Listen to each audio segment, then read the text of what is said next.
Another spat seems to be brewing between the U.S. Secretary of State and the Israeli government. It all started after John Kerry expressed his concern over the lack of progress at peace negotiations with the Palestinians.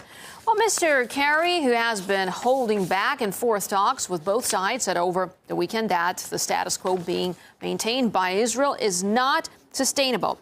And he also warned that many countries could seek to boycott Tel Aviv if peace negotiations fail. Now, this triggered an angry response with Prime Minister Benjamin Netanyahu, saying that any efforts to boycott Israel would be unjustified and counterproductive. Israel's strategic affairs minister then weighed in, saying Israel cannot be expected to negotiate with a gun to its head. And the economy minister went a step further, calling on Israel's allies to stand up against those who try to pursue anti-Semitic agendas against his country. Well, there's been a public backlash, too, with some 2,000 Israelis gathering outside the Western Wall in Jerusalem last week for a prayer rally against U.S. efforts to broker an agreement. The two sides resumed peace talks last July. A deadline has been set for April, with Israeli settlements in the West Bank and East Jerusalem remaining a key sticking point. Let's now bring in Amir Oren. He's a senior correspondent and columnist for Haaretz newspaper. Thank you so much, Mr. Oren, for joining us here on RT International to discuss this. So, what do you make of Israel's reaction, and especially the Israeli government, to Kerry's words? I mean, could they be overreacting? Diplomatically, it makes no sense at all for Netanyahu and his government to try and fight President Obama and Secretary Kerry and their administration. But that is because politically it must make some sense.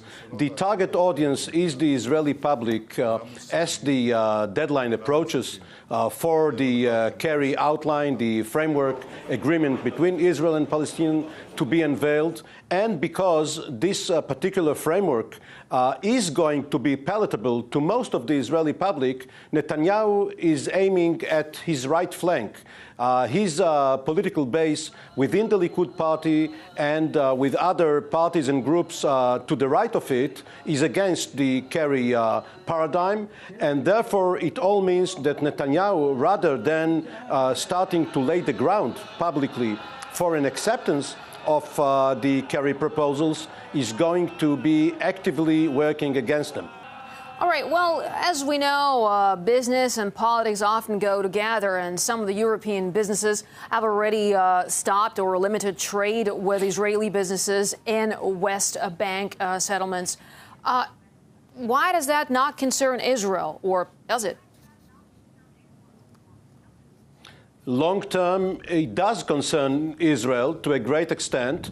The impact has not been greatly felt yet, except in the occupied territories where Israeli businesses have already been boycotted to some extent by other importers world over, because people have made a distinction between products of the West Bank and those of Israel proper. But now the threat is that all Israeli products could be boycotted because of Israel's policy vis-à-vis the territories. This is indeed a cause for concern.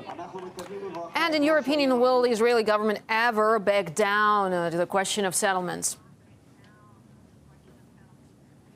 The Israeli government is right now politically dependent on the settlers and their supporters.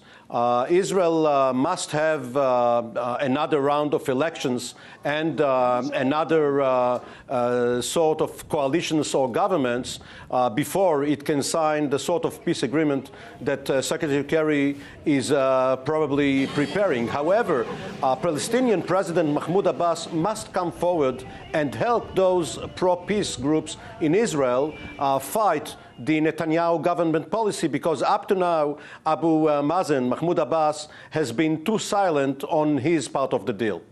Well, the deadline for peace deal is in April. And how realistic, in your opinion, is it for Israel to meet that deadline? And also, what is Israel already doing? What sort of steps is it taking to reach it?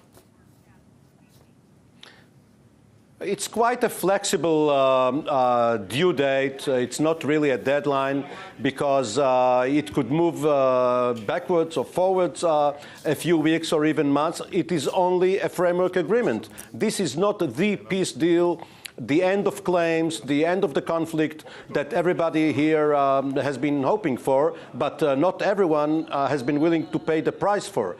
So what we have to see in a few weeks' time is the release of the last batch of Palestinian prisoners who have been held in Israeli jails since 1993 or even earlier, even before the Oslo process. Once this is over, the two sides, Palestinians and the Israelis, are going to weigh their options and find out whether there is going to be a trilateral American-Israeli-Palestinian deal or only an American-Palestinian formula that Israel would have to either accept or reject. In the latter case, there will probably be a political crisis within Israel.